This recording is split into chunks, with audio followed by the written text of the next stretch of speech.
Yegane yaratquchi Abduri Yarmuhammad Jaloliddin. Planlag'uchi Sajiya Islom tadqiqot markazi. Mas'ul muharrirlari Dr. Abdul Aziz Rahmatullah, Abduvali Sayid, korrektor Abduvali Sayid, bat va muqovil loyihalaguvchi A. Aqxon. Islom nazarida din.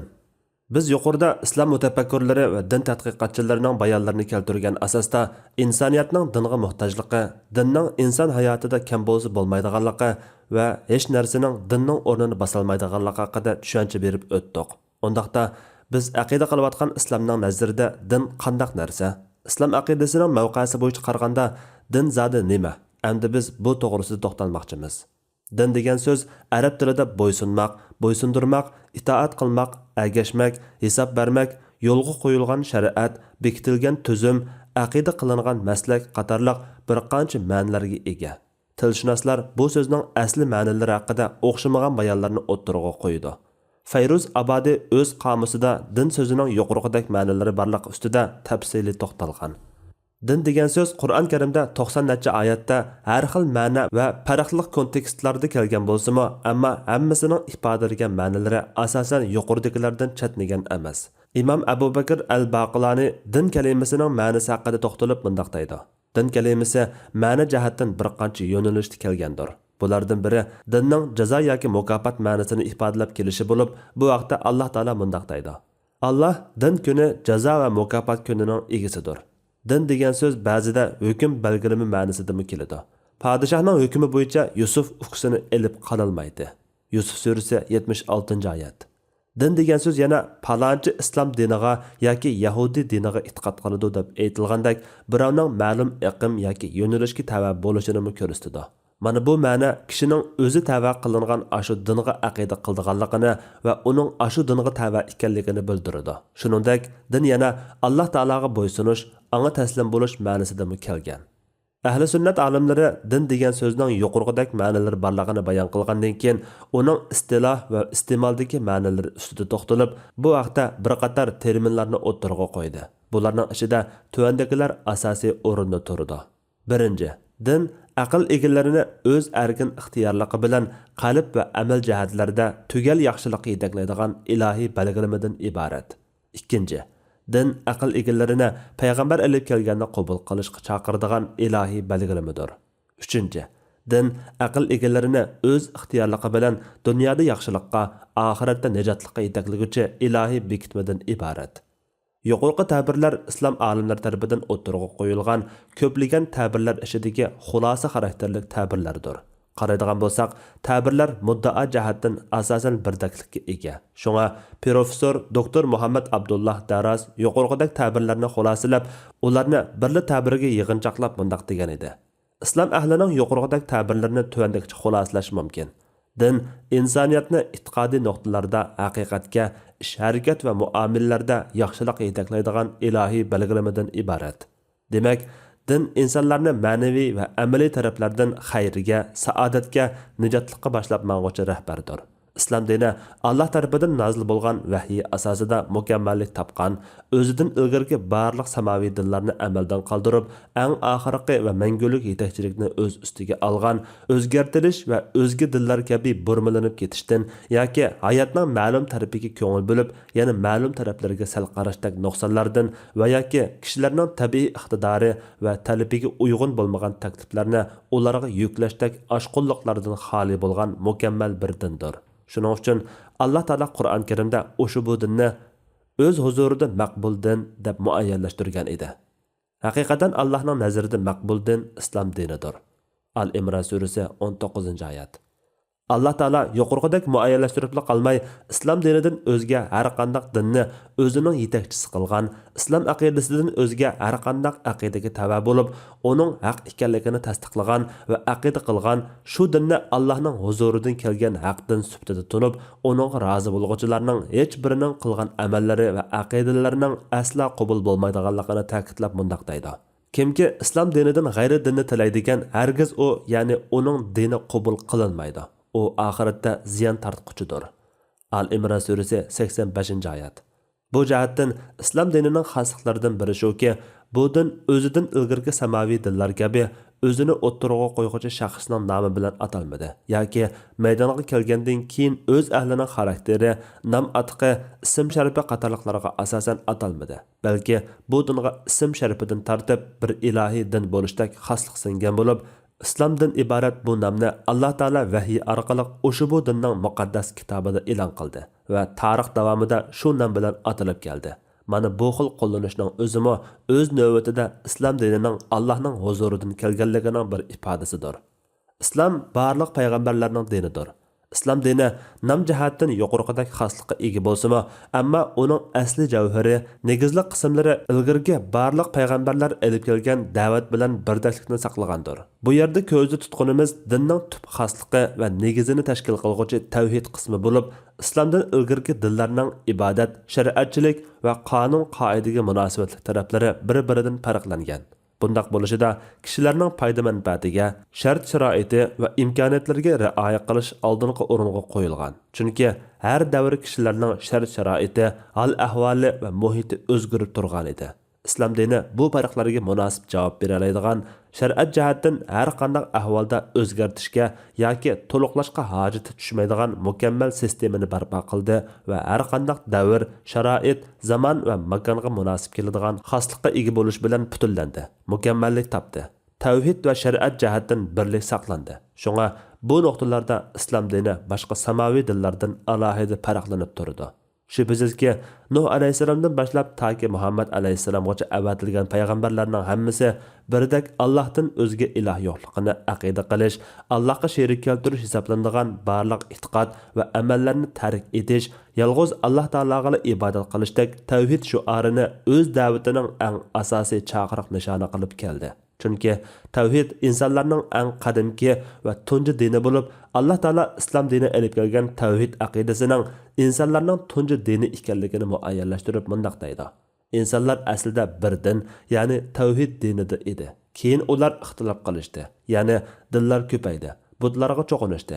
Parvardigorining oldin ala aytgan so'zi, ya'ni jazolashni qiyomatga qoldirishdan iborat taqdir bo'lmasa edi, ularning ixtilof qilishgan narsalar ustida ularning orasida albatta hukm chiqariladi. Ya'ni tavhid dinidan boshqa dinga e'tiqod qilishganliklari uchun ularga bu dunyoda jazo beriladi. Yunus surasi 19-oyat. İslam dinining Muhammad alayhissalomdan ilgirgi payg'ambarlarning haq va rost ekanligini, ularning qavmiga elib kelgan da'vati bilan o'z da'vatining birdak ekanligini tasdiqlashi va muayyanlashtirishi o'z navbatida uning ilohiy va haq din ekanligini bildirdi. Chunki undaq bo'lmaganda islom dini Alloh tarafdan kelgan din turib, insonlarga nozil bo'lgan tunji dinning aksicha yo'l tutib qoladida, bu xil zidliklar islom dinining ilohiy din ekanligini ziydilagan bo'ladi. Biroq İslam dini dal aksicha o'zining haqdan ekanligini jakarlab qolmay, o'zidan ilgirgi samoviy dinlar bilan yiltizdosh ekanligini, ilgirgi nozil qilingan kitoblarning, shundaqla kitob nozil qilingan va nozil qilinmagan payg'ambarlarning hammasining haq va rost ekanligini, barliq payg'ambarlar elib kelgan din bilan javhar qismda birdaklikni saqlaydiganligini va o'zining o'sha bu payg'ambarlar elib kelgan dinning davomi hamda eng oxirgi tuganchisi, xotimasi ekanligini o'ttirg'a qo'ydi. Alloh taolo mundaq deydi: "Ey Muhammad, biz Nuhqa va uningdan keyingi payg'ambarlarga vahiy qilgandek, haqiqatan sana vahiy qildik hamda Ibrohimga, Ismoilga, Ishoqqa, Yaqubga, Yaqubning avlodlariga, Isoga, Ayyubga, Yunusga, Harunga, Sulaymonga vahiy qildik. Davudga Zaburni ato qildik. Biz nurg'un payg'ambarlarni avatdik. Ularning orasida ilgari sana bayon qilganlarimizmi bor, sana bayon qilmaganlarimiz bor." Allah Musaga bevosita so'z qildi. Avatilgan payg'ambarlardan keyin Allohning oldida kishilar, ya'ni payg'ambar avatilgan bo'lsa, albatta iymon aytatdim va itoat qilatdim deguchilarga bahona bo'lib qolmaslik uchun itoat qilguvchilarga jannat bilan xush xabar berguchi, asiylik qilguvchilarni do'zaxdan ogohlantiruvchi payg'ambarlarni avatdik. Alloh g'olibdir, hikmat bilan ish qilguvchidir. Nisa surasi 162-oyatdan 165-oyatlargacha. Ey Muhammad, o sana o'zidan ilgirgi kitoblarning haqliqini isbotlovchi kitob Qur'onni hikmat bilan tadrijiy nozil qildi. Ilgari kishilarga yo'l ko'rsatuvchi qilib Tavrat bilan Injilni nozil qilgan edi. Endi bo'lsa, haq bilan botilni ayiruvchi Qur'onni nozil qildi. Al-Imron surasi 3-4-oyatlar. Islom dini tashabbus qilgan bir ilohga e'tiqod qilish, birli iloh uchun qulchilik va ibodat qilish tashabbusi ilgirki barliq payg'ambarlarning o'rtaq tashabbusi bo'lganligi haqida Alloh taolo mundaq deydi: ey Muhammad, sendan ilgari avatilgan payg'ambarlarning hammasiga mendan boshqa hech ma'bud barhaq yo'qdir. Manga ibodat qilinglar deb vahiy qildik. Anbiya surasi 25-oyat. Va yana mundaq deydi: biz haqiqatan har bir ummatga Allohga ibodat qilinglar. Shaytondan, ya'ni shaytonga, butlarga, kohinlarga o'xshash har qanday ma'budga ibodat qilishdan yiroq bo'linglar deb payg'ambar avatdiq. Nahl surasi 36-oyat. Darvaqa Qur'on Karimga nazar solganimizda o'sha bu nuqta talay oyatlarda ilgari surilgan bo'lib, Alloh taolo payg'ambarlarning dastlabkisi sanaladigan Nuh alayhisalomning o'z qavmiga qilgan chaqiriqi haqida mundaq deydi: shak shubhasizki Nuhni o'z qavmiga payg'ambar qilib avatdiq. U: ey qavmim, Allohga ibodat qilinglar. Sizlarga Allohdan boshqa ma'bud barhaq yo'qdir. Men haqiqatan sizlarning buyuk kunning, ya'ni qiyomat kunining azobiga qilishinglardan qo'rqaman dedi. A'rof surasi 59-oyat. Alloh taolo yana mundaq deydi: Ad qavmiga ularning qarindishi Hudni avatdiq. Hud: ey qavmim, Allohga ibodat qilinglar. Sizlarga Allohdan boshqa ma'bud barhaq yo'qdir. Uning azobidan qo'rqmamsizlar dedi. A'rof surasi 65-oyat. Va yana mundaq deydi: Samudqa ularning qarindishi Salihni payg'ambar qilib avatdiq. U: ey qavmim, Allohga ibodat qilinglar. Sizlarga Allohdan boshqa hech ma'bud barhaq yo'qdir dedi. A'rof surasi 73-oyat. Qur'on Karimda kelgan bayonlarning ko'pinchisida barliq payg'ambarlar ilgirgan da'vatning xarakteri jihatdan o'rtaq ekanligi muayyanlashtirilgan hamda ularning da'vatiga ergishish va bu da'vatga rozi bo'lish qatorliqlar islom dinining mohiyatlik ma'nolaridan bo'lgan o'zini va barlig'ini Allohga topshirganlik, Allohning chaqiriqiga bo'ysunganlik kabi ma'nolar bilan ifodalangan. Shundaqla iymon keltirganlarning tili orqali ularning shu payg'ambarlar ilgirgan dinga va Allohga bo'ysunuvchilardan, ya'ni musulmonlardan bo'lganligi oshkora o'ttirg'a qo'yilgan. Qur'on Karim Nuh alayhisalom tilidan bayon qilib mundaq deydi: Men ajrimni faqat Allohdan so'rayman. Men Allohga bo'ysunuvchilardan bo'lishga buyurildim. Yunus surasi 72-oyat. Qur'on Karim yana Ibrohim alayhisalom haqida mundaq deydi: İbrahim Yahudiymi emas, Nasarami emas, lekin u to'g'ri dinga e'tiqod qilguvchi, Allohga bo'ysunuvchi edi. Mushriklardan emas edi. Al-Imron surasi 67-oyat. O'z vaqtida Parvardigori uningga Parvardigorining amriga bo'ysungan dedi. U olamlarning Parvardigoriga bo'ysundim dedi. Baqara surasi 131-oyat. Qur'on yana Ibrohim alayhisalomning Ka'bani bino qilganidan keyin o'z avlodlarining musulmon ummat bo'lib shakllanishini umid qilib, Alloh taolaga duo qilganligi, hatto keyingi avlodlar uchun o'zining dini bo'lgan islom dinidan to'liq ta'lim beradigan bir payg'ambarni, ya'ni Muhammad alayhisalomni avatishni orzu qilganlik to'g'risida mundaq deydi: O'z vaqtida Ibrohim bilan Ismoil Ka'baning o'g'lini qo'pirib o'tib, Parvardigorimiz bizning xizmatimizni qabul qilgan. Sen haqiqatan duoyimizni anglab turg'uchisan. Niyatimizni bilib turg'uchisan. Parvardigorimiz ikkimizni o'zingga itoatman qilgan. Bizning avlodlarimizdanmi o'zingga itoatman ummat chiqargan. Bizga hajimizning qoidalarini bildirgan. Tavbimizni qabul qilgan. Chunki sen tavbini nihoyat qabul qilg'uchisan. Nihoyat mehribonsan. Parvardigorimiz ularning ichidan oyatlaringni ularga tilovat qilib berdigan, kitobingni, ya'ni Qur'onni, hikmatni, ya'ni pok sunnatni ularga o'rgatadigan, ularni mushriklik va gunohlardan pok qiladigan bir payg'ambar avatgin. Haqiqatan sen g'olibsan, hikmat bilan ish qilg'uchisan dedi. Baqara surasi 127-oyatdan 129-oyatlargacha. İbrahim alayhisalom o'sha bu duolarni qilib qolmay, o'zidan keyingi payg'ambarlar va avlodlarga musulmon holatida o'lishni vasiyat qilgan bo'lib, uning avlodlaridan Yaqub alayhisalommi keyingi avlodlarga o'xshash vasiyatni qoldirib ketgan edi. Alloh taolo bu vaqtda mundaq deydi: İbrahim va Yaqub o'z o'g'illariga vasiyat qilib: "Ey o'g'illarim, Alloh sizlarga mushu dinni, ya'ni islom dinini tanladi. Faqat musulmon petinglarcha o'linglar" dedi. Baqara surasi 132-oyat. Qur'on yana Yusuf alayhisalom haqida xabar berib, uning mundaq duo qilganligini bayon qiladi: Parvardigorim, menga haqiqatan podshohlik ato qilding. Tush ta'birini bildirding. Ey osmonlarni va zaminni o'rnaksiz yaratquchi zot. Dunyo va oxiratda mening egamsan. Meni musulmon petimcha qabzoroq qilgan. Meni yaxshi bandalar qatoridan qilgan. Yusuf surasi 101-oyat. Qur'on yana podshoh Bilqisning qissasida uning Sulaymon alayhissalomning payg'ambarligiga iymon keltirganda aytgan so'zini bayon qilib mundoq degan edi: Parvardigorim, men haqiqatan Allohga sherik keltirib, quyoshga cho'qinish bilan o'zimga zulm qildim. Sulaymon bilan birga olamlarning Parvardigori Allohga bo'ysundim. Ya'ni Sulaymonning diniga ergashib islomga kirdim. Naml surasi 101-oyat. Musa alayhissalom yoki Isa alayhissalomning qissalariga nazar solganimizda ular va ularning chaqiriqining yuqorqi payg'ambarlar bilan mohiyatda o'xshash ekanligini ko'rib olamiz. Qur'on Karim Musa alayhissalomning o'z qavmiga qilgan chaqiriq haqida xabar berib mundoq deydi: Musa: "Ey qavmim, agar Allohga iymon etgan bo'lsanglar, Allohga bo'ysungan bo'lsanglar, uningga tavakkul qilinglar" dedi. Naml surasi 101-oyat. Qur'on yana Fir'avn va sehrgarlarning Musa alayhissalomning mo'jizasini ko'rgandan keyin iymon etganligi va Fir'avnning tahdidlariga pisand qilmagan holda mundoq deganligidan xabar berdi. Sehrgarlar aytdi: "Biz albatta Parvardigorimizning dargohiga qaytquchilarimiz. Sen bizni faqat Parvardigorimizning mo'jizalariga iymon etganligimiz uchun ayblayapsan. Parvardigorimiz bizga sabr ato qilgan, bizni musulmon petimizcha qabziroq qilgan." A'raf surasi 124-125-oyatlar. Qur'on yana Isa alayhissalomning sahobalarining ayni vaqtda iymon etgan chog'dagi so'zlarini bayon qilib mundoq deydi: "Alloh uchun senga biz yordam qilamiz. Allohga iymon etdik. Guvoh bo'lganki, biz musulmonlardanmiz." Al-Imron surasi 52-oyat.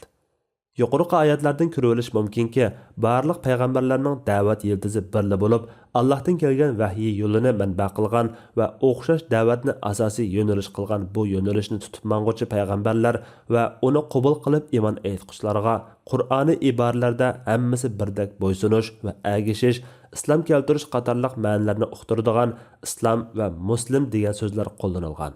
Buningdan ko'rilishga bo'ladiki, barliq payg'ambarlar haq din egalari bo'lib qolmay, ularning har biri o'zlaridan ilgari o'tgan payg'ambarlarning haq ustida ekanligini, payg'ambarlarning hammasining o'xshash bir dinda ekanligini tasdiqlagan va buningga guvohlik berishgan.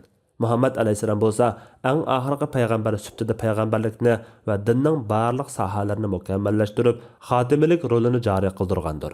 Shunga payg'ambar alayhissalom o'z hadisida bu nuqtalarga ishorat qilib mundoq degan edi: "Men bilan boshqa payg'ambarlarning misoli go'yo bir uy bino qilib, uning bir tal xishpatquchilik o'rnidan boshqa hamma yerini mukammal va go'zal qilib qurib chiqqan kishining misoliga o'xshaydi. Uyga kirganlar uyga qarab, mushu xishning o'rnini hisobga olmaganda uy to'limi go'zal qurilibdi deydi. Mana men ashu kam qolgan o'rinni to'liqlaydigan xishning misoliga o'xshayman. Chunki payg'ambarlar men bilan tugallandi." Buxoriy 3535, Muslim 2286-hadis. Bu yerda shuni deb o'tish zarurki, payg'ambar alayhissalomning Odam otadan boshlab davomlashib kelgan dinni mukammallashtiruvchi payg'ambar ekanligi uningdan ilgari o'tgan payg'ambarlarga ham ma'lum edi. Alloh taolo bu haqda mundoq deydi: "O'z vaqtida Alloh payg'ambarlardan chin ahdi ilib, sizlarga men kitobni va hikmatni ato qildim. Keyin sizlarga sizlardagi narsalarni, ya'ni kitob bilan hikmatni e'tirof qilguvchi bir payg'ambar, ya'ni Muhammad alayhissalom kelsa, uningga albatta iymon etishinglar kerak va uningga albatta yordam berishinglar kerak" dedi. Alloh bu ahdini iqror, ya'ni e'tirof qildinglarmi? Shuning, ya'ni bu ish uchun mening ahdimni qabul qildinglarmi dedi. Ular e'tirof qildik dedi. Alloh: "O'zinglarning va tavallaringlarning e'tirof qilganligiga guvoh bo'linglar. Men sizlar bilan birga guvoh bo'lg'uchilardandirman" dedi. Al-Imron surasi 81-oyat.